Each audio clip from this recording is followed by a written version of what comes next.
Welcome to the second module titled Generation Dispatch, which is part of course G11 on Smart Grid System Monitoring and Operation. The overall topics that we'll cover in this course is an overview of the North American electricity markets, how they evolved and what's the current state. Then we'll cover fuel and energy source characteristics. That will then lead into types of power plants. Then we'll cover how to economically dispatch those power plants, and then we'll finish with how to prepare a daily dispatch plan for all the different resources in a system. During the last 5 years, there have been tremendous changes in the electricity markets and the types of sources available. The increased penetration of wind, centralized solar, and the dramatic decrease in the price of natural gas have all made a huge difference. So if we look at the first topic of North American electricity markets, our objectives will be to explain why electricity is different from other products.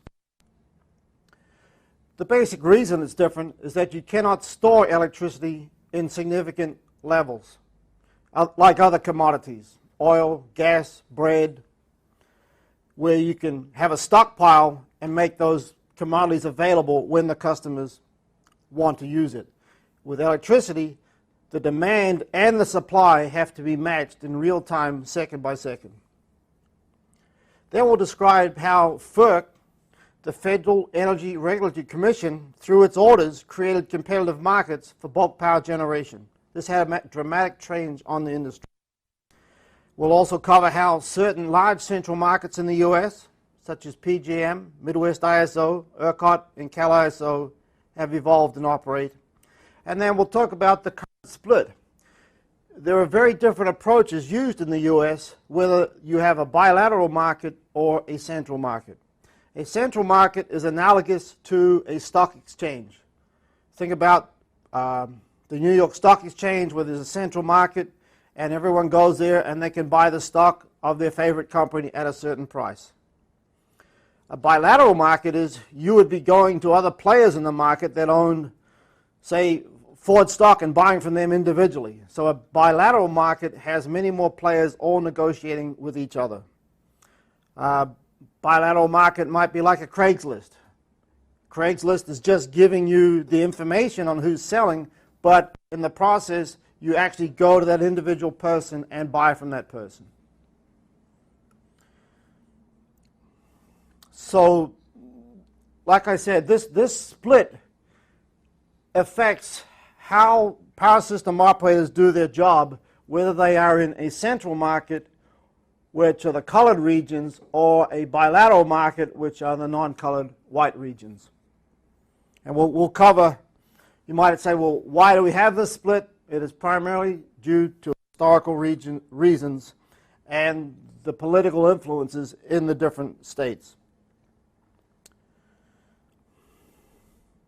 So currently in North America, we have 1, 2, 3, 4, 5, 6, 7, 8, 9, 10 separate central markets. So each of those markets has a power exchange. A power exchange that advertises ahead of time, well, the amount of each day that they accept bids for generation to meet their load, and then in real time they adjust those bids to reflect the actual load that they really have. Because of day ahead you can forecast the load, but in real time you have to deal with the load you really do have based upon the weather and the conditions. So we talk about two markets. Typically there's a day ahead and a real-time market.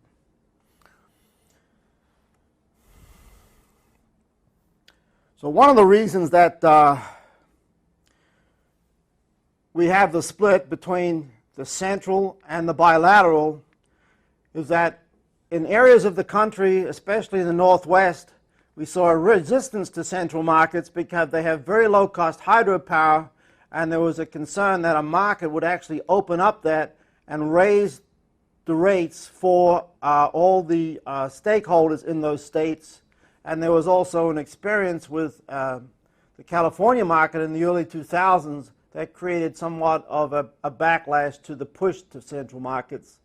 And in the Southeast, we've had the situation where they've invested in coal, nuclear generation, and they have a relatively low cost of electricity, and there was an equivalent concern there.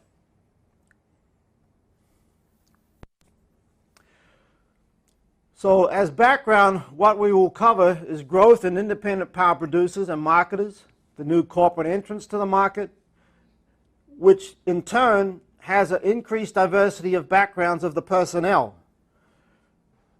We had to have, in the past, utilities operated in a very collaborative way. They literally would share costs. So when we have open markets, we're introducing competition, we're introducing sales. So everything changed in terms of the type of background of people that we needed during that time.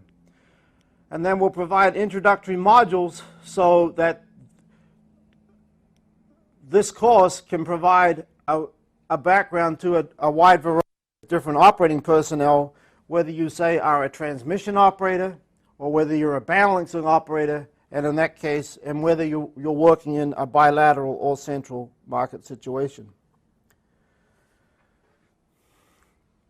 So really, like I mentioned, it's complicated by the fact that unlike all other commodities, it's quite possible for sellers of electricity to accumulate market power and even become a monopoly. It's very difficult. We've seen other investors, for example, I believe it was the Hunt brothers tried to capture the silver market some time ago, but it really did not work out at all well for them. But we have actually seen multiple incidences where people have had market power, and that has driven up the price of electricity. And so what has to happen is that the FERC, as an oversight body, has to have market power monitoring to make sure that there's a set of rules that everybody plays by and makes it fair. And again, this ability to build a monopoly is because we cannot store electricity in significant amounts. And there are transmission bottlenecks in the system. And so there's no price elasticity for the customer demand. That's the other issue, is that the customers really want to have a fixed amount of electricity to take care of their needs, depending upon whether it's winter or summer, and there's no real substitute for that product.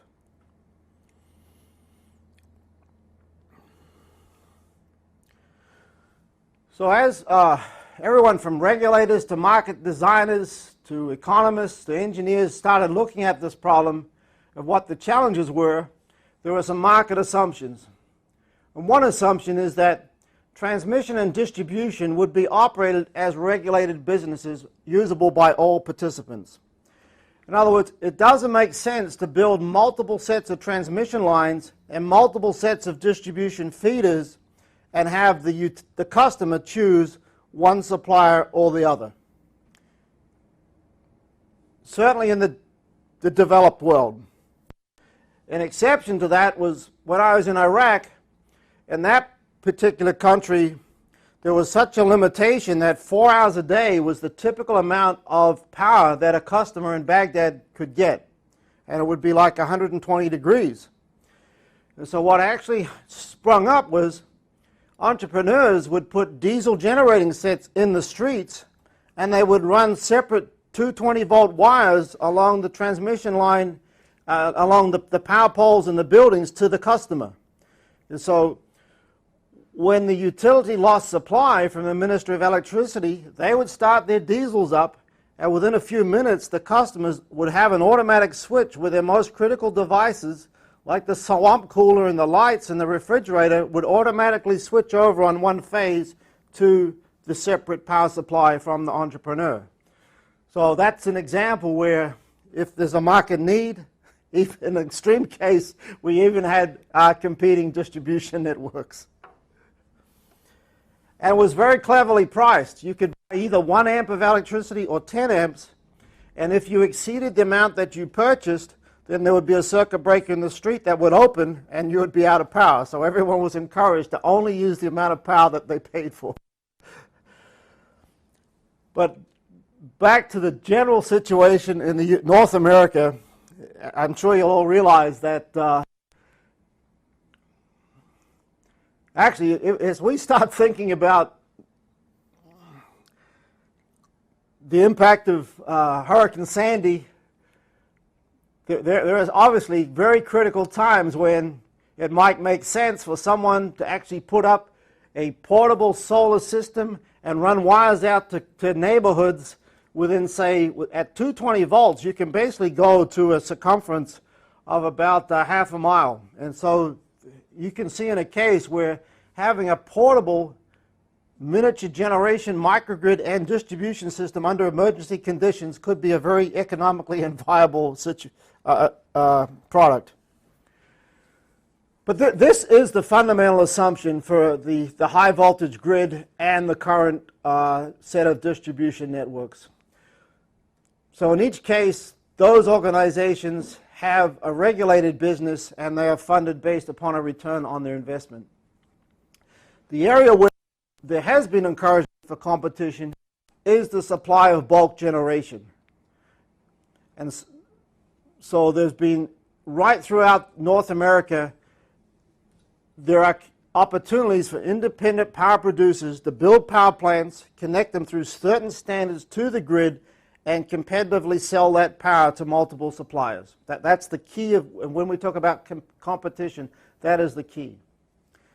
Now, on a separate level, some states have said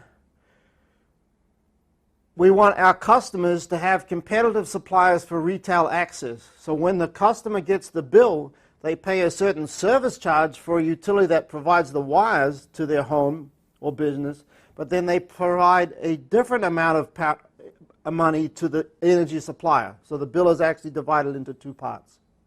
Or there may be two separate bills. Now that is a state-by-state decision. All right. So these markets then are basically governed by some physical laws. Electricity, when transmitted, flows over all available paths to reach the customer.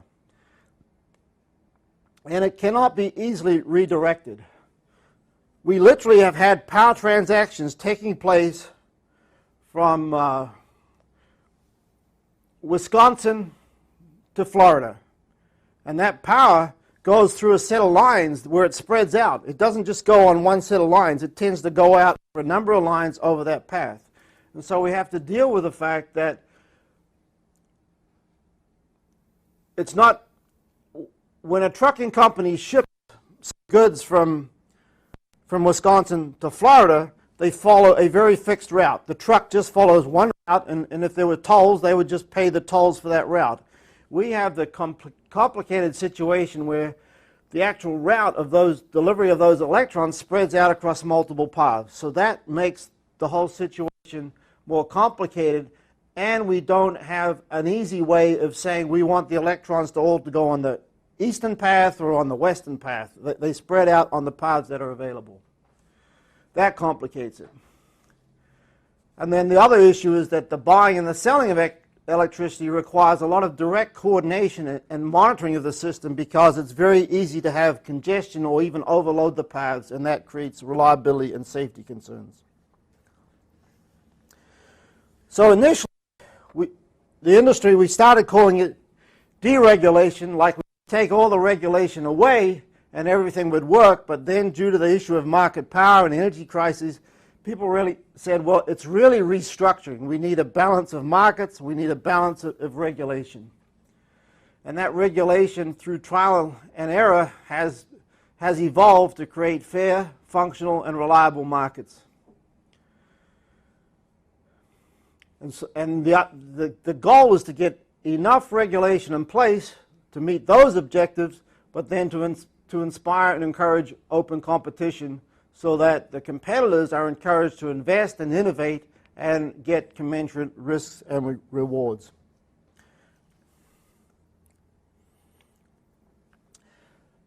The organizations that have these central market systems, they have a number of tools, and we'll get into more detail, but basically it's a combination of reliability tools that create situation awareness, as well as tools that help them schedule the generation. Which generation should they use that is most economic? Then after the fact, they have to have settlement systems. People have bid for a certain amount of electricity at a certain price. Suppliers have bid to sell. Clearly after the fact, they've got to say, well, how much did you really buy? And what was the price at that point in time? Because the price does vary every 5 minutes. And then they need the market monitoring systems to make sure that there was no games being played. We'll show instances where by doing some tricky scheduling, people are actually able to create congestion.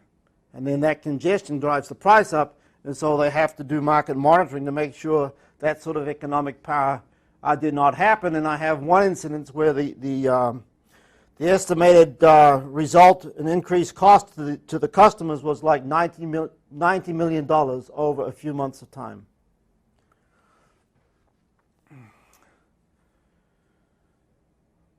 All right, so basically, I think I've covered this. The sellers bid their energy resources, the buyers post their load demands a day ahead and an hour ahead, and then the market operator determines an optimal, a low price, and a secure dispatch.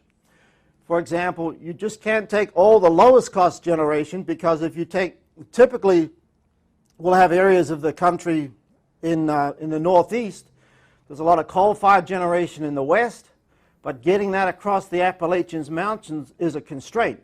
So you typically see lower prices in the west and higher prices in the east. And you just can't buy all the low-cost generation in the west because you'd overload the transmission lines. And we'll talk about a concept called the locational marginal price. The idea, well, just like gasoline. Gasoline is differently priced in different parts of the country. With electricity, it's even more exaggerated. There's a different locational price at different spots throughout the network. And then the market operator will settle those accounts. It's a fascinating story. We'll go back all the way to Edison and John Pierpont Morgan. And so we've had, it's interesting that time moves forward, but in some ways nothing changes. Okay, we've always had this balance between letting private industry do their thing, be entrepreneuring, and then saying, look, we now have to have some regulation to do things like build the Grand Coulee Dam and irrigate all of eastern Washington. There's been technical innovations, social engineering, literally billion-dollar market experiments, corporate bankruptcies. Enron was the major one that comes to mind in that area. And we've had blackouts, corporate criminals, and really it would be hard to write a story that was more interesting and stranger in fiction than what really happened in real life. So it really all starts out with Thomas Edison and the Pearl Street station in New York City. And he built a steam-powered generator that served 5,500 street lamps. And we all know the number of experiments that Edison went through to build the incandescent lamp, and his quote that success is 1% genius and inspiration and 99% perspiration. So clearly he was the grandfather of our industry, our power and energy society, and had a tremendous impact on the way we live today. And basically, he provided 110 volts of direct current to 59 customers in the lower Manhattan area. I bet they wish they had a little system like that running right during Hurricane Sandy. Now, what happens is in 1982, John Pierpont Morgan forms a partnership with Edison. When you read about it, it says he kind of pushed his way into the business. So one of the homework assignments is to find out what was really going on there.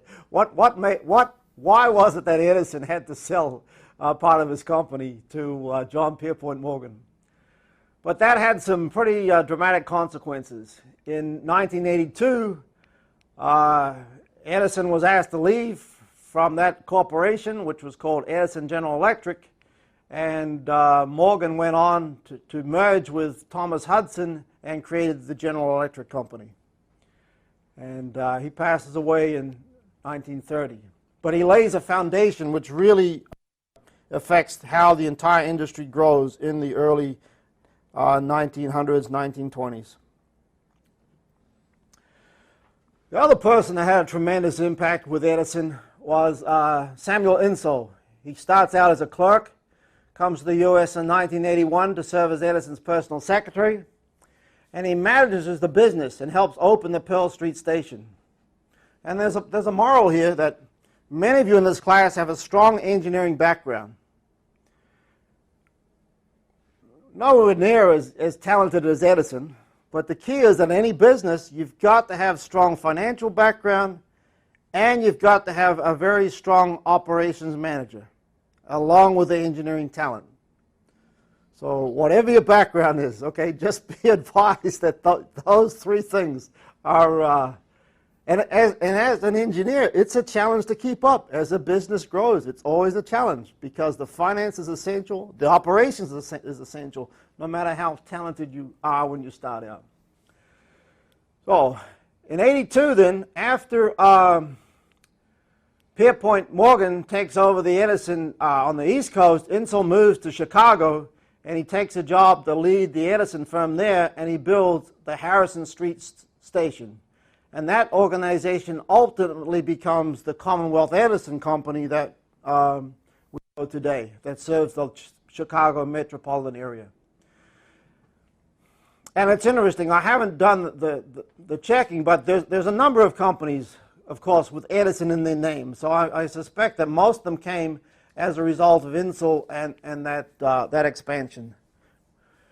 So he acquires a network of gas, light, power, and transit companies over 32 states from North Dakota to Florida to Maine. Just a tremendously talented individual.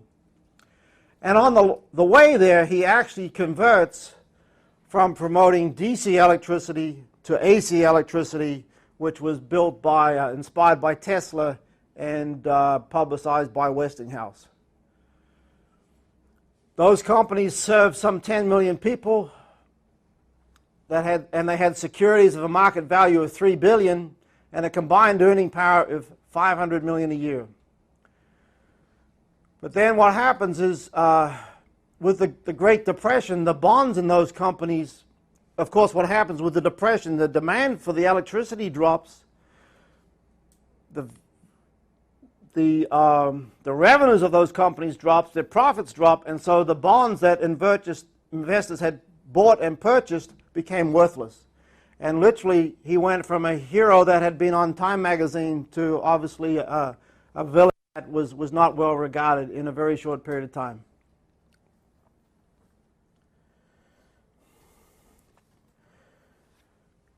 So really, we had a small number of entrepreneurial individuals really expanding and growing and getting a very large dominating position in the market.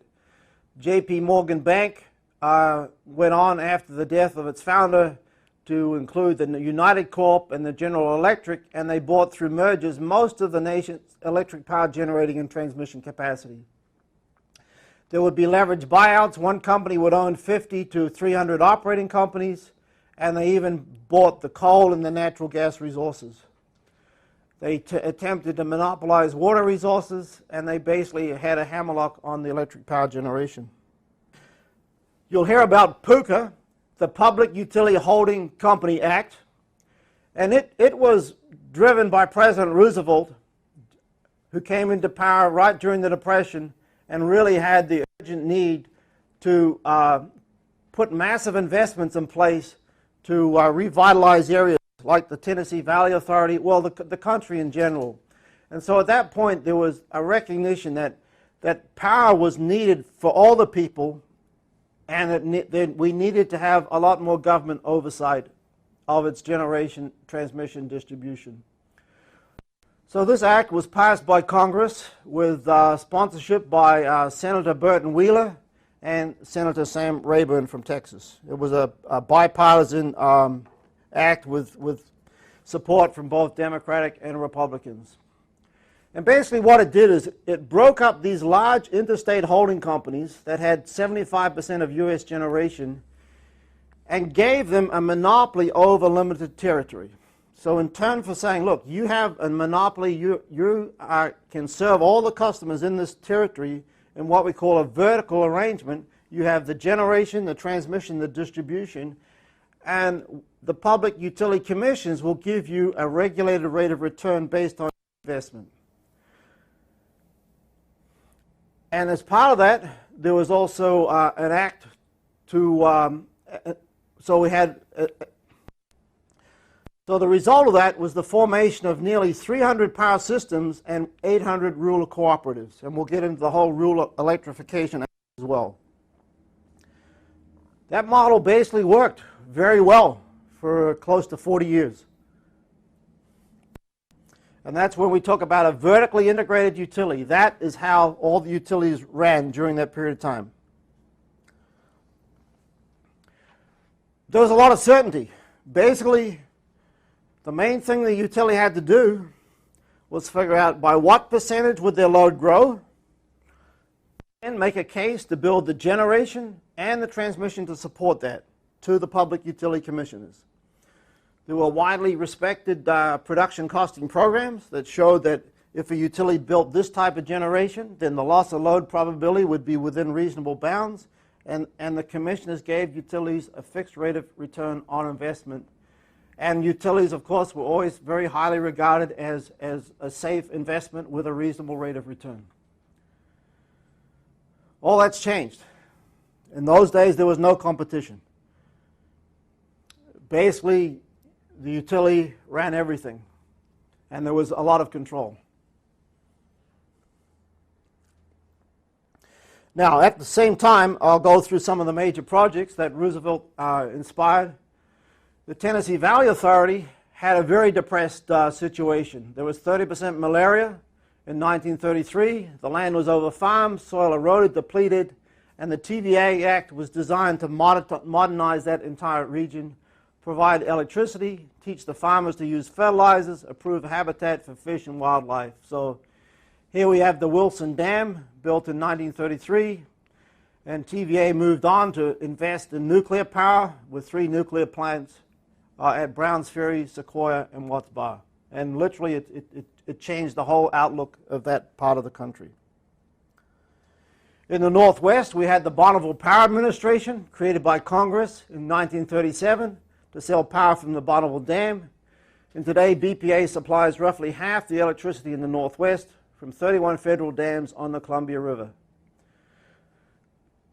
Bonneville Power deals with other suppliers like government, especially government municipal suppliers like Seattle City Light, Grant County PUD, who become the wholesalers to sell that power to their end user customers.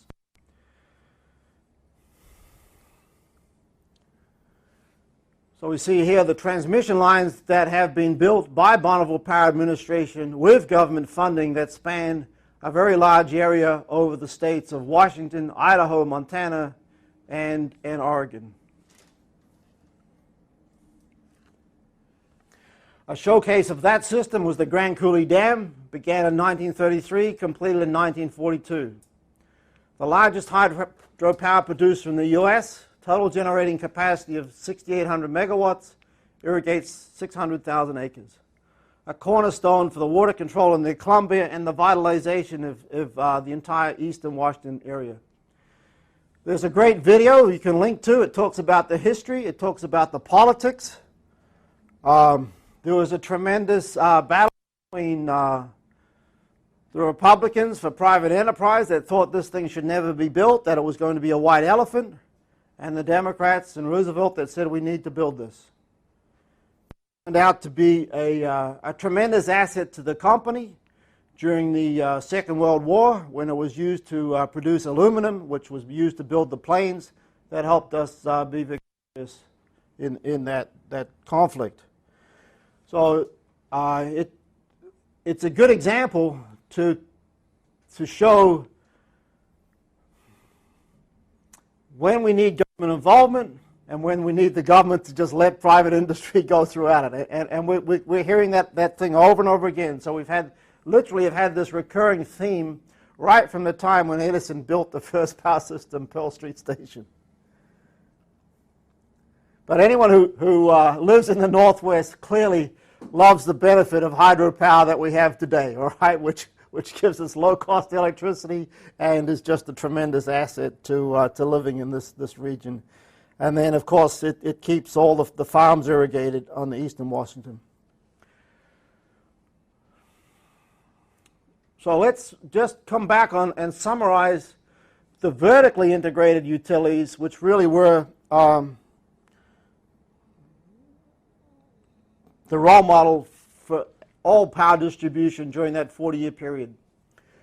So the utility owns and operates all generation, transmission, and distribution assets within a service territory. One side of your street may be belonging to utility company Seattle City Light. Another side could be belonging and serviced by Puget Sound Energy, for example. There'll be different rates historically.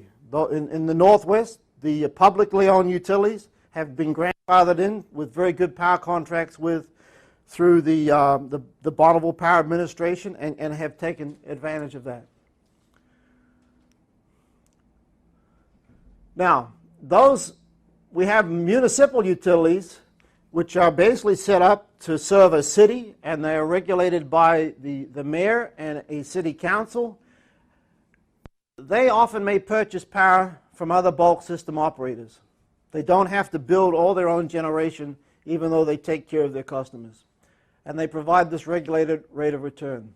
They have an obligation in their mission statement to economically and reliably serve all the customers in their territory. You'll often hear a name, which is like Public Service Company of, whether it's New Mexico, New Hampshire, so there's clear mission statement. Even though they're an investor-owned company, their goal is to provide a service.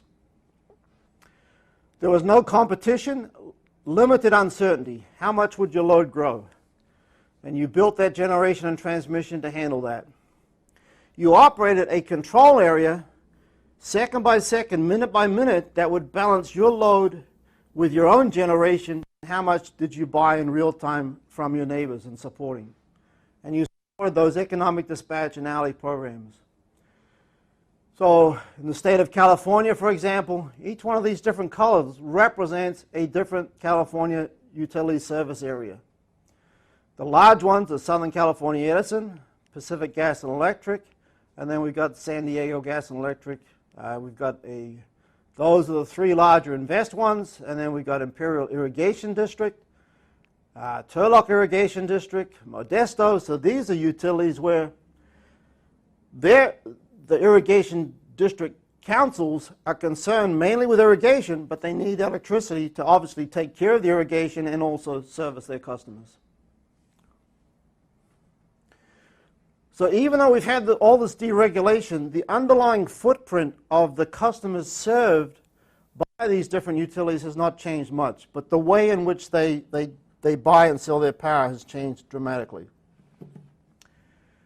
During this time of vertically integrated utilities, we saw a number of power pools being formed primarily in the Northeast. Here's an example of how all the utilities in the New England power pool got together and said, let's look at how we can share our resources to provide more value to our customers. It was a very collaborative effort. They literally would split the savings. They would say, look, let's pretend we're one big interconnected system. Let's look at the lowest cost generation, how we can use all our resources at lowest cost. So Central Maine Power may have a lot of hydro. I think there was a nuclear unit in New Hampshire, and there's some pump storage units here. They would say, let's figure out the dispatch of these all our units together as a pool to be most optimal and take care of the transmission constraints and serve all our customers. And that would come up with the real-time cost. And then they would do a hypothetical dispatch. They would say, let's pretend we all operated individually, and how much would it cost us to serve our customers.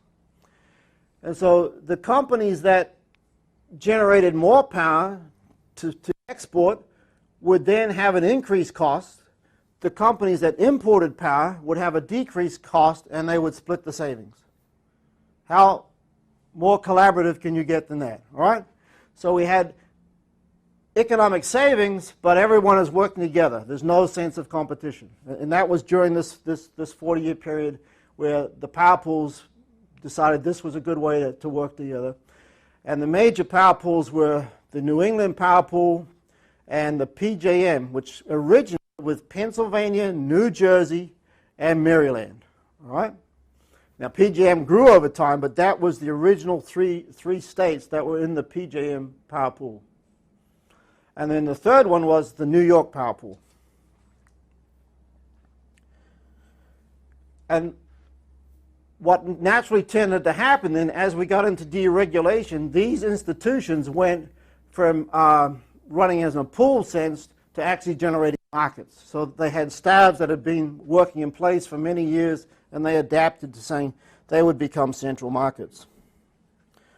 All right, so everything is running fine with great economy, low cost of electricity. And then what happens in 77, right at the time when my wife Stella and I came from Canada to California, we have the 73 oil embargo with the oil producing companies as a result of the war in the Middle East. They were very upset with Israel going into the West Bank and Gaza, and they got together and said, let's increase the price of oil through our cartel.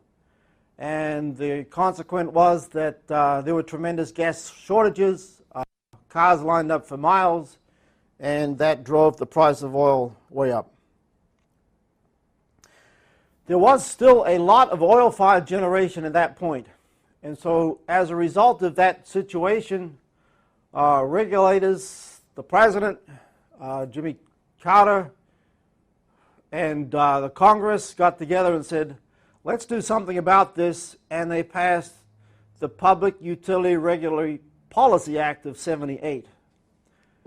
The goal was to reduce the nation's dependence on $100 a barrel oil and promote alternative energy sources and energy efficiency. Common theme today, all right? So that was really, we're seeing the fruits of that initial effort really start to have a significant impact. The goal of this act was to create a market for non-utility power producers. So for the first time, Congress provided a situation where an independent power producer could build a plant and get a return on that investment.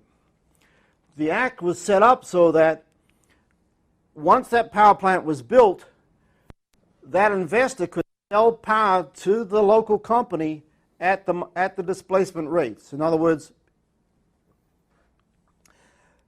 there would be a rate determined upon how much would it cost the actual investor-owned utility, the vertical utility, to build the power plant, and then there would be a long-term contract given to the independent power producer to sell that power over a long period of time at a fixed rate. The main types of companies that got involved with this were like cogeneration plants. Maybe there's an oil refinery. They have to build their own generation to take care of that refinery. They have some power, and so they could provide that into the local utility. So that really started the whole trend towards independent power producers for the first time. Now then what happens is, in the Energy Policy Act of '92, so we're seeing like a 14-year time frame, their goal was to create market restructuring on a much larger scale. There had been success in the natural gas area of unbundling pipelines from the sources and the retailers. And so that whole success with natural gas inspired providing what we call open access wheeling across transmission systems. So the idea now is to say, look, if an independent power producer produces a power plant here, they should have access across the transmission company to sell that to other purchasers anywhere in the nation or on the interconnection. So that was a major step, is that no longer could that vertically integrated utility use its transmission to just say, I'm taking my generation through my transmission to my customers.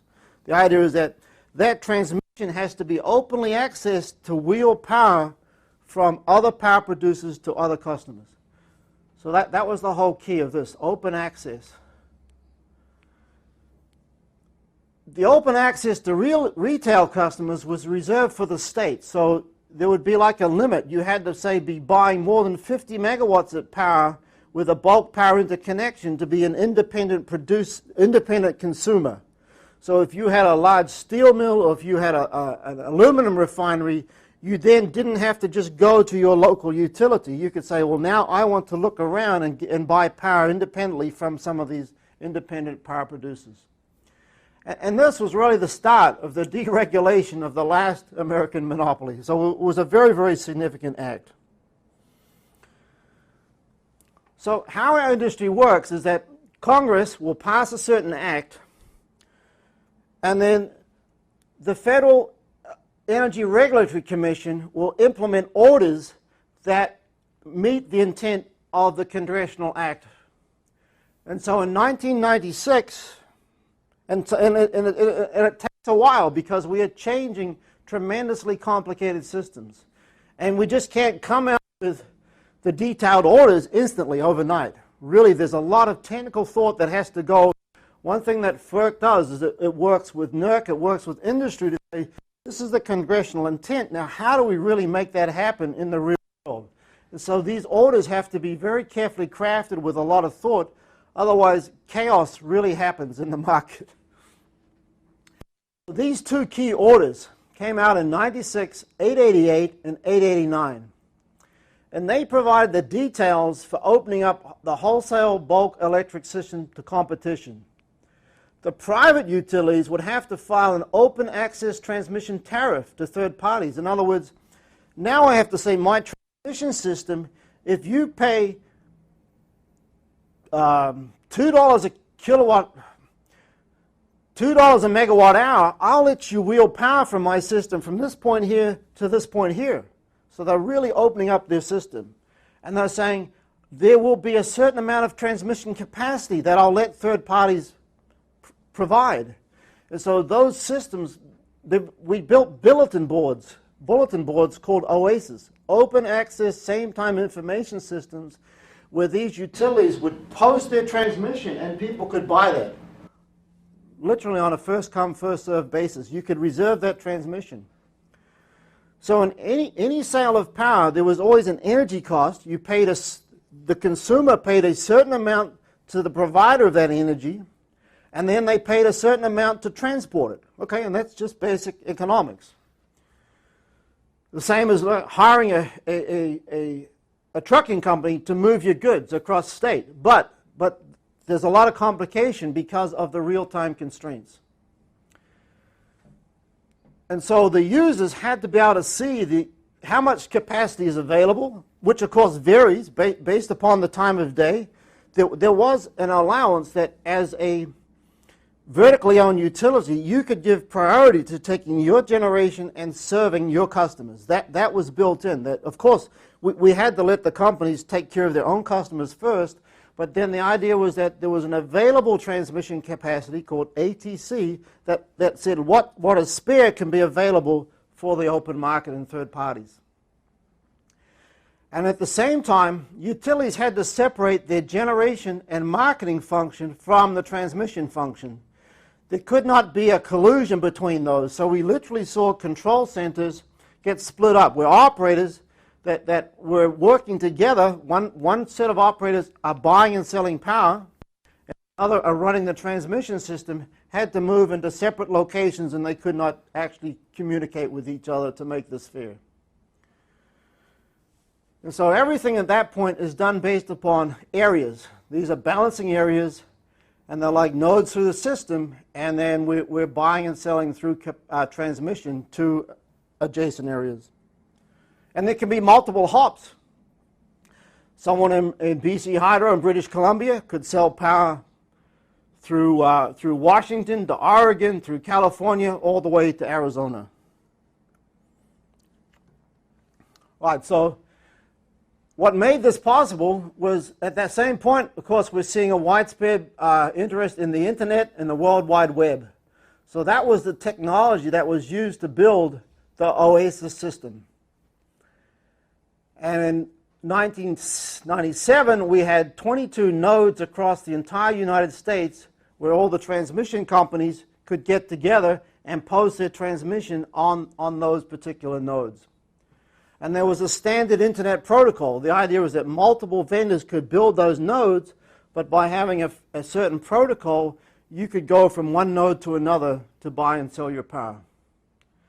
And so that became the hub for those transmission providers and customers. So the providers post their available transmission capacity. They would run lots of studies based upon the future about, well, how much do I expect to have for the next day, for the next month, right throughout the year. And the power producers would reserve that transmission ahead of time, and then they would also arrange the energy sales. So this had an enormous impact on the market.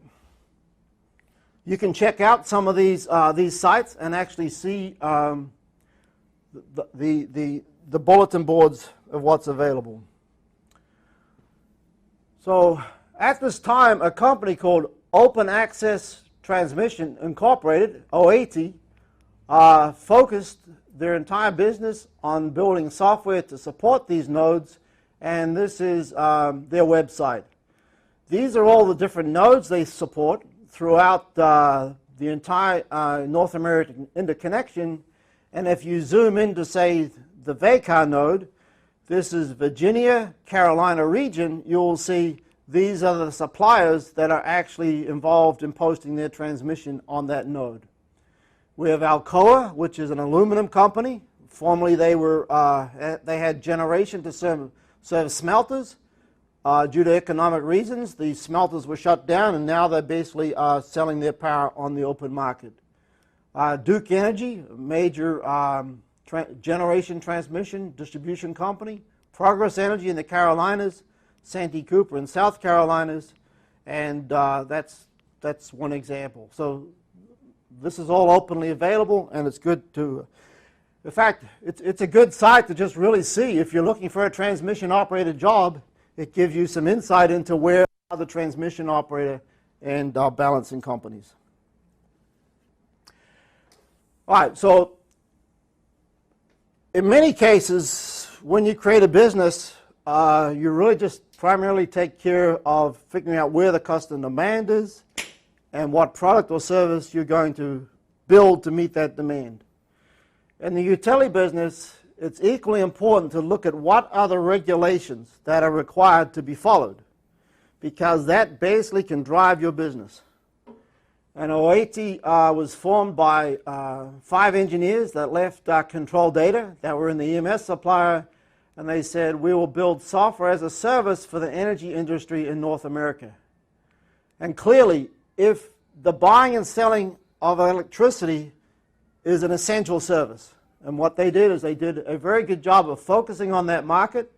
They built market trading, compliance, a web browser system that lets people go from one node to another. So not only, and so for a certain monthly cost, you could use their service to get all the tools you needed to buy and sell electricity. They founded in '95. They're on the Inc. 500 fast-growing list, up to 346 employees, and the revenue this past year was $60 million. They are still, I believe, owned by the founders, so they've done an excellent job, clearly, of growing the company and meeting a very important industry need. So not only did they take care of the tools that and so if you're applying for a job right now as a balancing operator, there's a really good chance you will be using the OAT software on your desk to actually make those reservations. So not only did they take good care of the customer viewpoint, they took good care, they worked with NERC to actually build the transaction management systems on the back end that are keeping reservations and are making sure that the transmission paths are all taken care of. So there's some load flow software and there's some distribution factor software that we'll get to in a later module that say what's going on in the back end to actually make sure that we're not overloading the transmission lines, which those engineers have built and taken very good care of.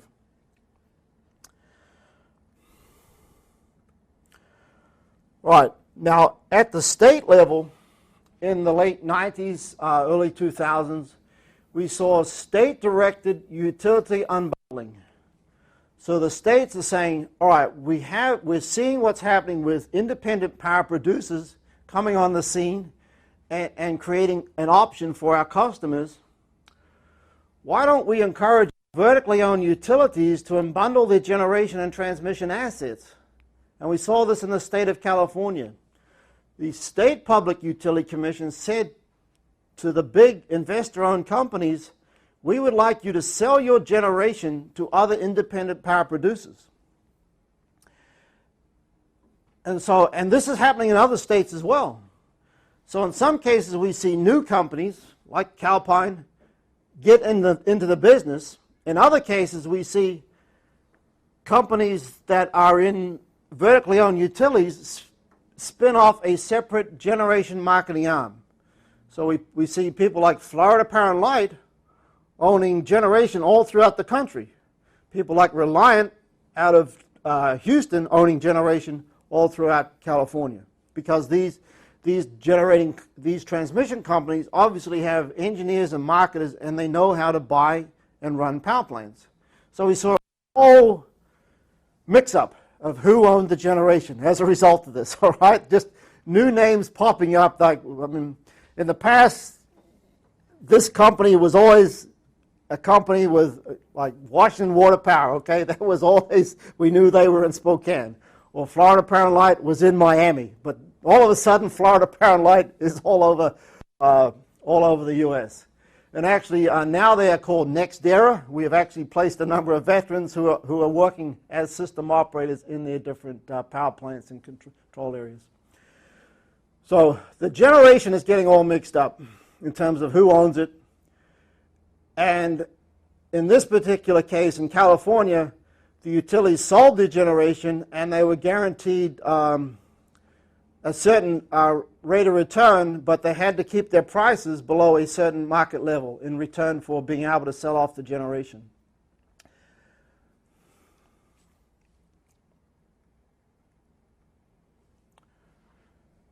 Now, we've also seen another split in that the government-owned utilities were not being pushed into unbundling. Los Angeles Department of Water and Power, for instance, run by the City Council of Los Angeles, kept serving all of its customers. The City Council figured, we're taking care of our customers because we're a government-run organization and we don't want to bring in independent power producers. So again, this is a thing for newcomers to the business to understand. How come a little pocket here in Los Angeles or Turlock or Imperial have such a different structure? But that's the history of it. Clearly, the government and the city council or the rural electric cooperative regulators are saying, we believe we have the control to take care of our customers who have elected us and put us in this position of authority. So in California, for example, we see vertical, this unbundling was not encouraged for Turlock, Los Angeles Department of Water Power, Imperial, Turlock, Modesto, and Sacramento Utility District. They still have their, very much have kept their own generation, their own transmission, their own customers, but of course they've also been able to benefit by buying power from the independent power producers. They will actually team together. There's an organization called the Energy Authority that said, look, we'll act as a service and we'll focus on all the public power entities. And so there's actually an office of that arm, I believe, in Jacksonville and one in Bellevue, which is taking care of the buying and the selling and the negotiation for large amount of public power utilities. So the early OASIS was built with some fairly limited IT budgets, but over time the market for buying and selling electricity increased dramatically. Marketers explored new innovative ways of maximizing the use of transmission, and we saw transactions occur across literally from Wisconsin to Miami, from British Columbia to Arizona. Here is the documentation of the revenues from power marketers in 1999. We see that Enron, which took a position of we will not own any assets, we will just be in the business of buying and selling power. They had revenues of 99 of $9 billion. These would be with relatively small margins, but just came out of the blue and grew an organization to $9 billion. There's a whole other story with that, and we'll get into that in more detail. And then we see utilities also setting up power markets. AEP, PG&E, Southern Company building the energy trading floors. They would have huge, it was modeled after Wall Street. Basically, there would be a trading floor with dozens of desks, with people with computers monitoring the market and buying and selling. And people were coming in with for us with an engineering background, it was strange to see people coming in with a strong sales background in wheeling and dealing and selling power like we'd never ever seen before. And really it was, in many of these cases, they were not centralized. Yes, what we're looking at here is the opposite of a centralized market. Literally people getting on the phone and they've got a buyer and they're out there finding a seller. And it's networking, it's personal relationships, it's wheeling and dealing on a scale that we had never ever seen. All right. So what happened with Enron is they created a huge position as just the middleman, not owning assets, just doing the buying and selling, the wheeling and dealing. And then what happens in December 2001, they declared bankruptcy. It was a widely publicized case. There was a book called The Smartest Guys in the Room. And it was very scandalous. Basically, it was a shell game. They were hiding losses on certain investments. They had overinvested in fiber cable. There were situations in India where they had actually built a power plant, but then their whole contract was changed by when a different government came in, and it all came crashing down during this period. So it was very sad for some utilities. They had purchased some utilities, and employees of those employees lost their entire investment as a result of that financial disaster. So the stock dropped to less than $1.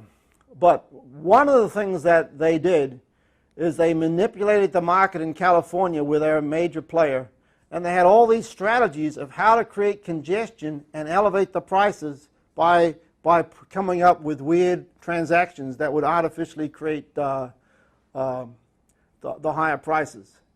And there was issues about generation companies saying, well, this unit's not available, it's got to be down for maintenance in order to kind of make the resources more scarce and drive the price up. So that all had a huge impact on the California situation. And we'll get into the details of that in a little bit. So one of the homework assignments is to take some of these strategies and explain them. What do they really do? And this impacted prices even as far as Washington State. Now, so one of the things we have, because the electricity will want to flow through the path of least resistance, is called parallel path flows. which also leads to circulating flows. And so here's the situation on Lake Erie. Depending upon the time of day, there can actually be a flow which looks like it's circulating around the lake like this, or even it can reverse and go the other way. And so a company may say, I'm going to sell from the Independent System Operator Ontario down to PJM, and they may schedule that path this way. But really what's going to happen, even they buy what's called a contract path to go this way, some of that flow is going to go this way. So that's the basic problem that we have, is that when you buy and sell transmission, you buy a single contract path from one point to another point, okay? But and you pay to use that path, all right? But some of the electricity goes on another path, all right? I've got an analogy. Let's say that you're a church group and you're taking 100 students from here, Seattle to San Diego. You book 100 seats on a United flight, all right? But it turns out that in real time, 5 of your students get on the Alaskan flight. That would create a lot of chaos, wouldn't it? Okay, so that's literally what we have here, is that people are showing up on your flight and filling up seats that you don't even know about. In fact, what makes it harder is you don't even know where those students came from. It's not like you can go and say to the leader of that group and say, please, your students are on the wrong plane, okay? You go over to this gate and get on the right plane. For a long time there, we didn't even know where all those additional megawatts were coming from. And so that's been the challenge, right? Just tracking. We've got so many players buying and selling power for a long time. We had to track all that down. And that's what systems have been put in place to do that. And so weird things would happen, that the passengers that were really reserved to go on the Alaska flight got bumped because someone else's students were on there. And so this is the sort of chaos that we had to overcome.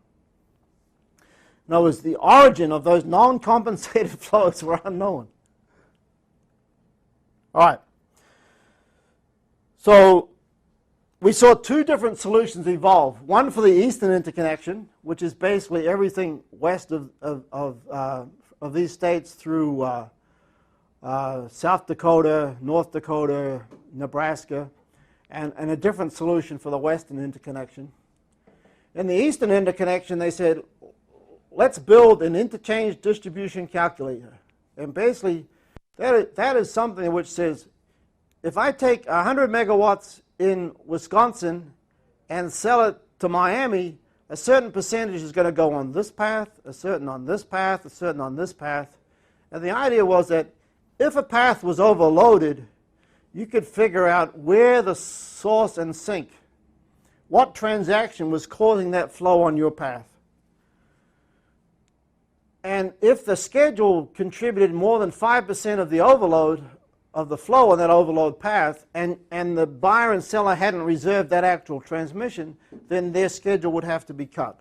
So that became the solution to take care of all this unaccounted for flow. OAT was the company that actually built that, right? So that is a large centralized program that really is looking at the entire interconnected network, and right now it runs every 20 minutes, and it's calculating these distribution factors for 7,000 generators and 1,600 flow gates. In other words, the flow gates is some interface that you're concerned about being overloaded. And that gets updated for generator and transmission outages. We'll get into the kind of the math and how you do this, but clearly, as major lines go out of service, the distribution of flows will change, and we have to take care of that.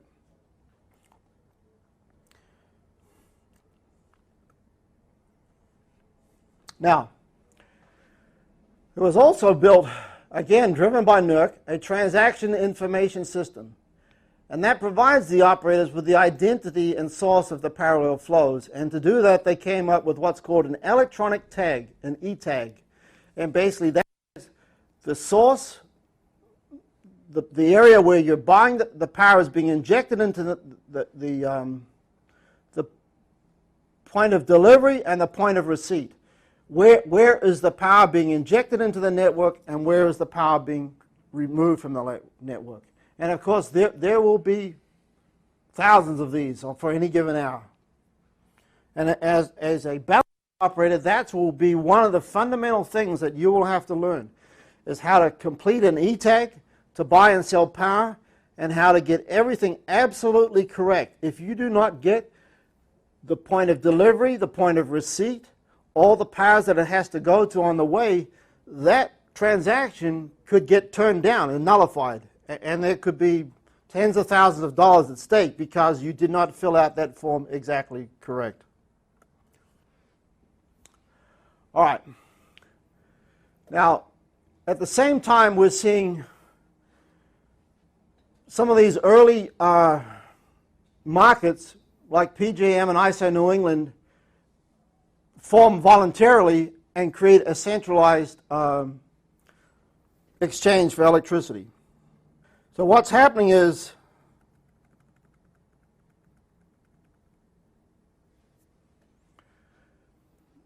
the E-tagging approach is needed if we have the bilateral market and all the different areas are buying and selling from each other.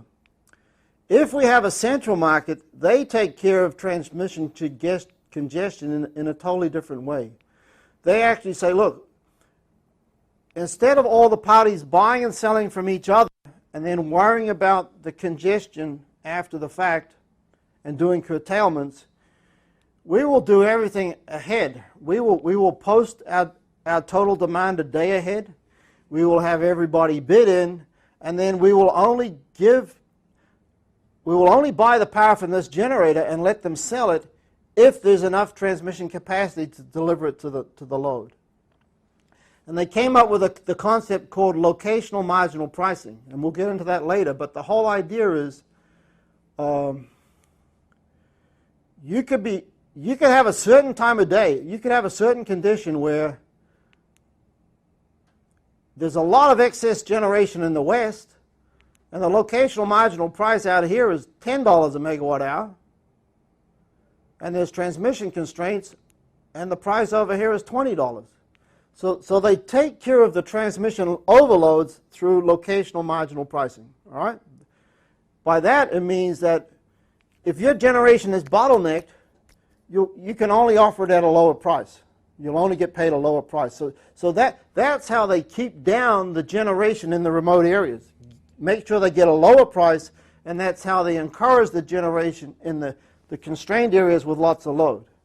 So the locational marginal pricing is a very clever way of meeting the customer load at the minimal cost, but making sure all the generation constraints are taken care of. And it's not only the real-time constraint right now. They literally are running a contingency analysis to make sure if any single contingency happens, things will still stay within their limits. So they're very sophisticated computer programs, massive multiple computers crunching up thousands of different contingencies as fast as every 5 minutes to figure out we can take any outage and everything will still be within the limits, because the last thing we want is what NERC calls a cascading outage. That this line will trip, it will overload this line, which will then trip and overload this line, and the whole thing falls down like a stack of cards. That's what these central markets are doing in a very sophisticated way. So what is happening then is we're seeing some of those markets evolve, especially in California, PJM, New England, New York, and FERC is saying, well, why don't we do that across the entire nation and come up with what we call SMD, a standard market design. But yeah, clearly there are a lot of people inspired by the idea, let's do the same thing across the entire country, all right? So there was a big push to do that. And again, the vertical utilities pretty much relinquish control of the grid when they join a market like that, because they're saying the actual power that will flow over my transmission lines is now going to be determined by the market operator or the regional transmission operator. The idea is that the regional transmission operator is independent and unbiased. They don't own the transmission system, but they have the right to operate it to make sure that its capacity can be used to benefit everybody unilaterally or equally. And so you're decoupling, you're truly saying the transmission system is a resource for all.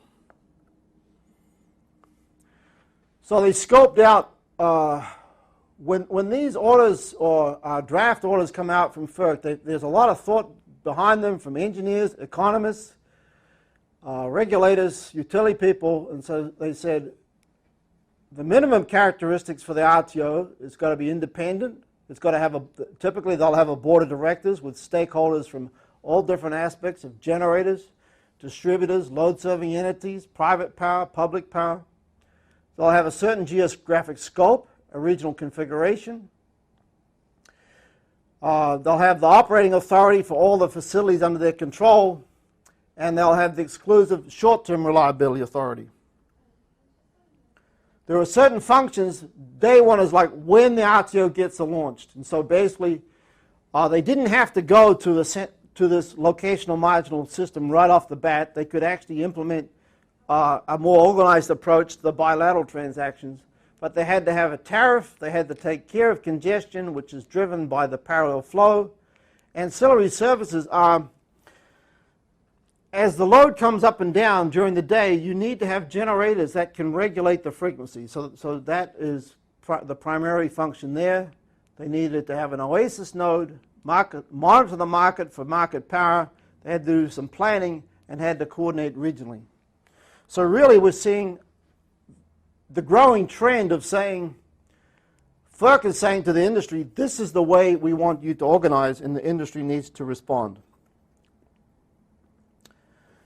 But about the same time, we had the California Deregulation Plan, which I talked about before, where it was driven by the Public Utility Commission. We had the three main investor-owned utilities saying, yes, we agree with that. Let's form the California Independent System Operator, and we will use that system operator to have a wholesale market, and we won't have long-term contracts with the independent power producers. We will trust in the short-term market to meeting our customer demand. But what we saw in 2000 and 2001 was the California energy crisis. It's being called the perfect storm of energy coincidences. It was dramatic. We had blackouts in the summer, June 14th, affecting 97,000 customers in San Francisco Bay.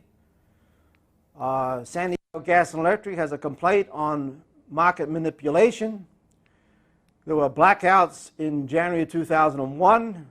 Governor Davis has a state of emergency, and those blackouts in March affected 1.5 million customers, and there was a bankruptcy from Pacific Gas and Electric in 2001 as a result of them paying much more for power than they ever expected, and this continues. So here's what we're seeing. Prices are skyrocketing. We're typically down around about $30 a megawatt hour. And then as a result of this perfect storm, I believe we had high demand in California, low amounts of hydro in the Northwest, and we had all the marketers playing those games of Fat Boy and Death Star, and look what it's doing. Literally driving the price up to $600 a megawatt hour. I think there were some political situations. Governor Davis, being a Democrat, I believe was appealing to President Bush, please help me, let me put a cap. But the federal government would not let them put a cap on the price of power. And so it just had a tremendously bad effect on the state of California.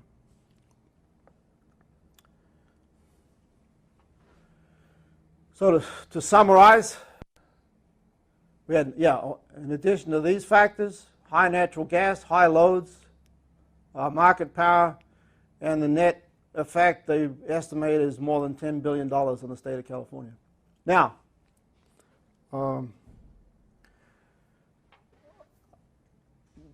California Energy Commission, Pacific Gas and Electric, they've been really good customers for our company.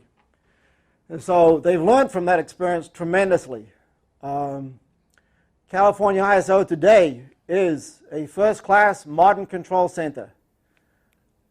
This is a picture of all the visualization of displays, weather forecasting, weather maps, tremendously innovative and challenging environment. The goal is to have 33% renewables by 2020. That is not too far away. It's, I strongly recommend that if you have an engineering background, there's an opportunity here. They are hiring engineers for system operators, and it's just an opportunity to get on involved with an amazingly innovative organization. We're involved with, they've actually used our simulator, the Palco system, right from the early 2000s, and now we're working with them to simulate an actual California system for training the operators. They have what we call a replica control room simulator where they've replicated all of these consoles and they train their operators on how to deal with all the possible contingencies. So it's a first-class professional organization. I strongly recommend everyone that's willing to go to California to seriously look at it. So they're really at the forefront of how to integrate that level of renewables, and the whole issue is, and to do it through through really sophisticated real-time markets and applications. And one of the things that opens it up for say someone with an engineering background, unlike a transmission operator where they really want you to have experience being on the phone and working with people in the field for safety switching, and it takes years to get to that point where you can do that safely. In these large market systems where there may be as many as 20 people on the floor, you can become a specialist in one application. So even though the overall system is really complicated, you can be a specialist in that one application, and you can get from like being yes, you can get to be at that level in a much faster period of time. It may take 5 years before you are really comfortable managing a transmission system through a storm. But we're seeing people get into a position of working on a certain desk in a large OTO, it may be less than a year.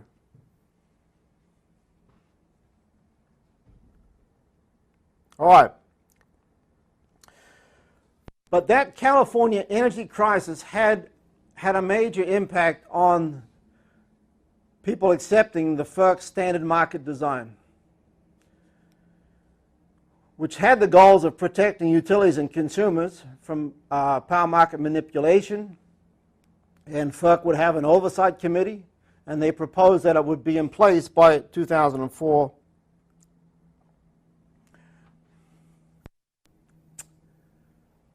And basically, the goal was to levelize the playing field, to have a standard charge for access and transmission, and the local RTU would set up the market-based system. And the highest bidder gets access to the transmission, and it identifies areas of congestion.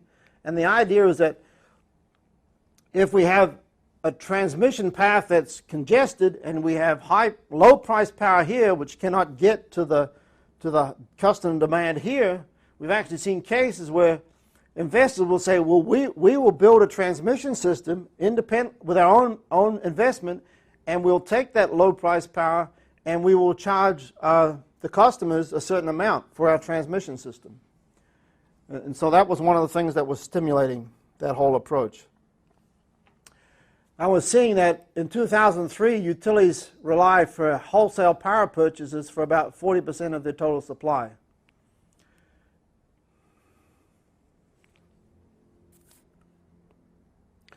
So here's an example. You can actually go to the Midwest ISO site right now, and you can see the locational marginal price for electricity throughout that entire region. So this was November 11th, and we're seeing out here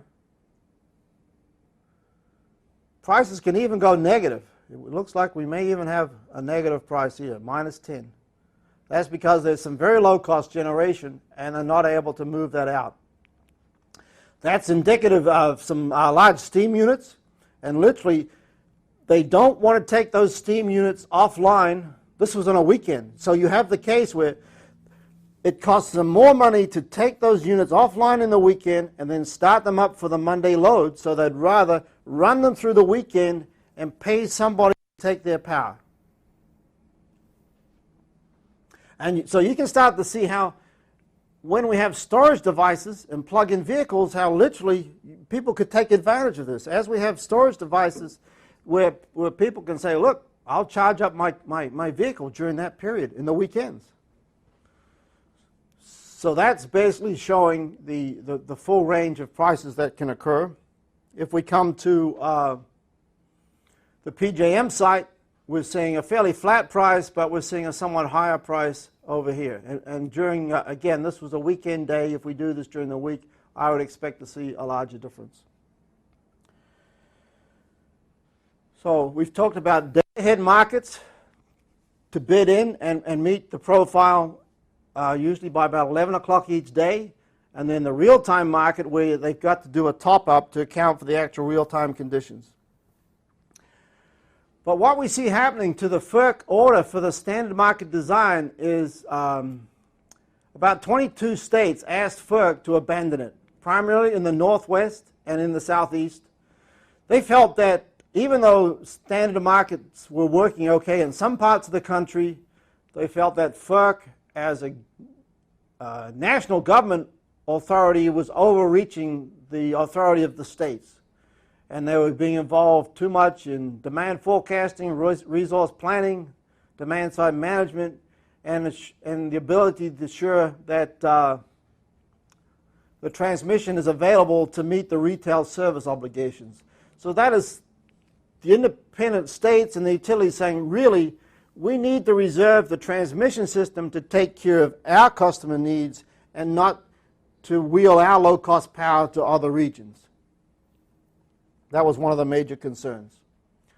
So this is an idea that there was a big pushback.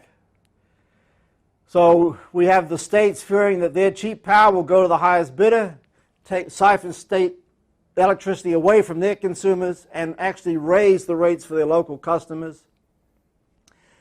And that their own power resources, their own native resources, whether it's hydroelectric, coal, natural gas, will encourage the independent power producers to build plants in their territory, but then move that over the open access to remote customers. So we really saw a lot of local interest by Congress people and utilities alike to say, look, we really don't want this level of government involvement. And the public power, we have the American Public Power Association, the National Rural Electric Cooperative Association, basically saying, we're taking good care of our customers the way we're doing it now. We like the idea that we are still vertically integrated utilities. We don't want to have to go into this total new different environment. And these utilities serve 1/4 of the nation, and they have largely avoided any form of deregulation and its consequences.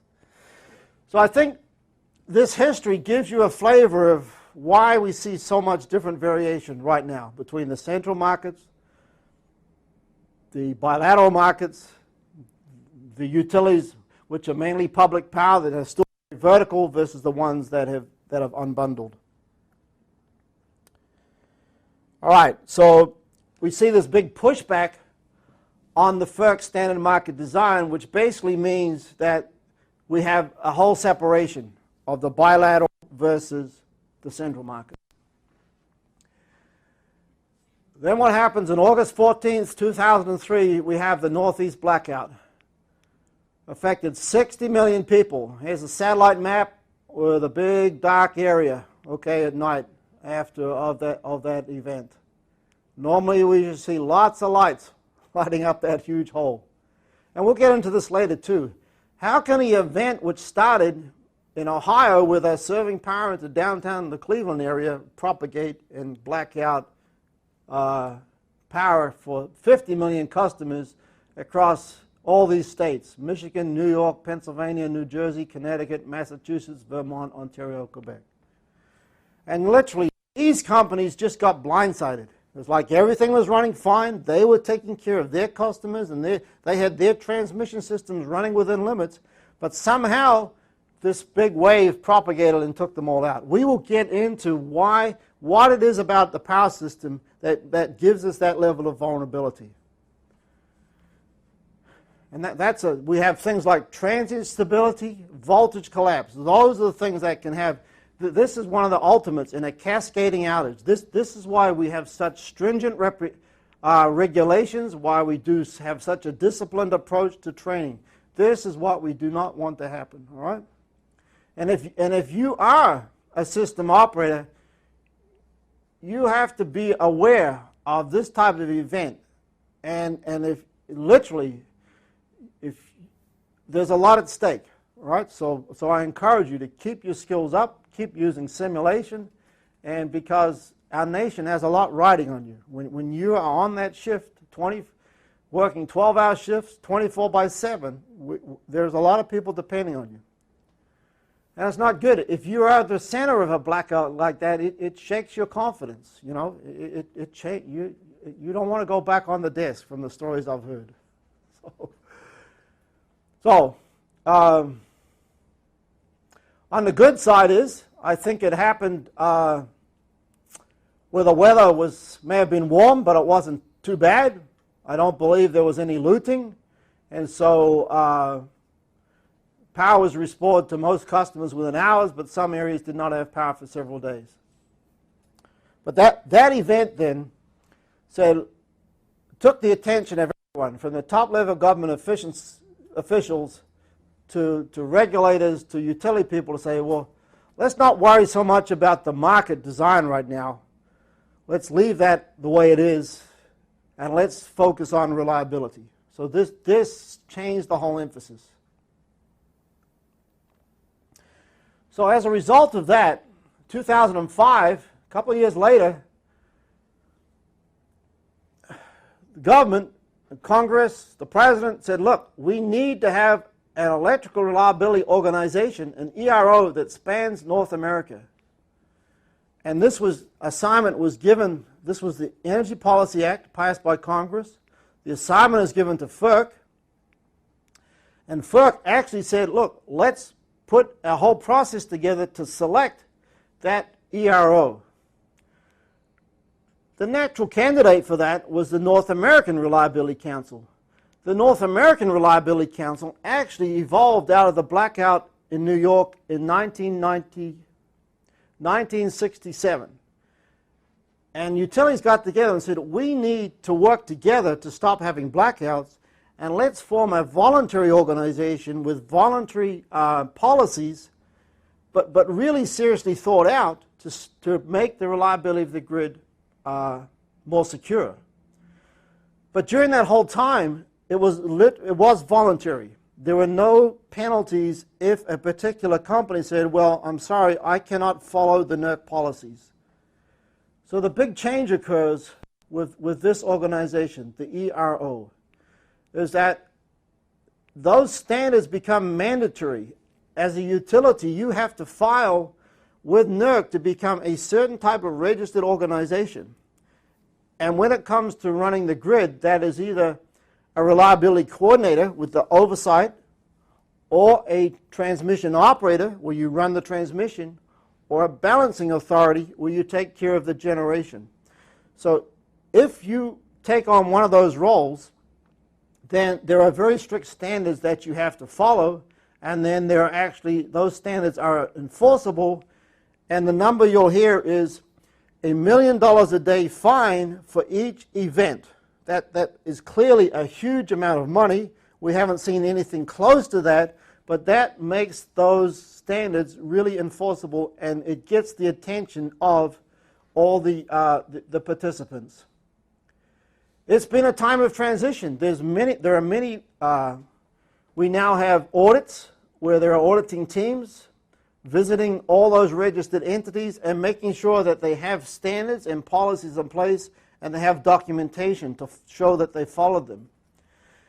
And so the level of documentation has gone way up. There's a tremendous loading on people. It's obviously been a difficult time because people are saying sometimes I'm so tied up in meeting the documentation and standards, I don't have time to really operate the power system. But it's all part of what's an important approach to say we have to have strict regulations. These blackouts cost millions of dollars, they affect lives, and so it's a learning process for our industry to go through what has been a tremendously, and these standards have to be driven by technology. It's been a consensus. We have an amazing balance here that the government just can't come up and say it will be this way. NERC has a whole process of standard committees. They get subject matter experts, they figure out how to meet the intent of the FERC order and do it in a way that is a balance between the cost and the need for reliability. And those standards are open. It's a great way to, if you're working through any organization, to serve on those committees and work with your peers that are really experts in a certain area is a very exciting challenge. Right, so that act changes the whole face of how reliability standards are regarded in industry. So it's only natural then that FERC, that NERC applies, and there was really no competition. NERC makes an application to become the approved electric reliability organization based upon the fact that they've had this approach in place for many years, and the fact that they already have 8 regional reliability councils where they've delegated the authority to take care of the special things happening in the regions. So through the NERC application and its association with those reliability councils, they get approved to become the registered ERO. Let's see. And so really, if you're, as an engineer, I encourage you to seriously look at becoming certified as a NERC transmission operator, balancing authority operator, or reliability coordinator. It's a very, it literally gives you a certificate to manage the North American grid, and it's a very highly respected qualification.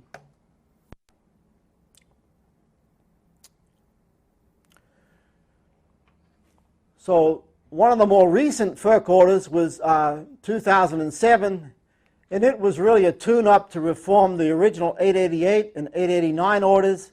It had more transparency in operation of the grid, less discretion of transmission providers to calculate their ATCs, open access to transmission planning. It said let's facilitate access to wind power, and it reinforced the compliance requirements. There was also some interesting clauses in there about encouraging improved training, use of simulation, and so these documents really provide. They're very long, but they're worth following and understanding to get an aspect of what is the driving force for what happens in our business. The other documents that are very good to follow are the blackout reports. There was detailed blackout reports on the 2003 Northeast outage. There's a report on the Southwest outage. And clearly, when those major events happen, the industry starts changing and refining the way they interpret the standards, because clearly the whole goal is to prevent those types of incidents. So that gives you an overview of many of the changes that have happened all the way from air to